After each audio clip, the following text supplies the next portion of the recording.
விதியின் விளையாட்டு எப்போது முடியும் தெரியாதே. விடியும் திசை என்ன இப்போது அதுவும் தெரியாதே. நாளை எது வாழ்க்கை என்பேனே சொல்லி நடப்பாயோ.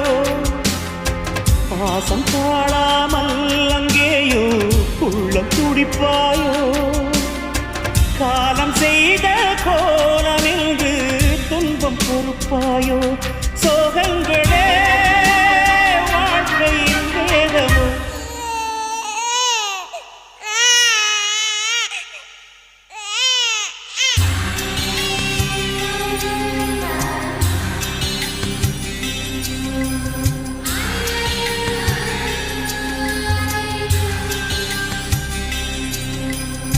கங்கை நதியே கங்கை நதியே போகும் வழி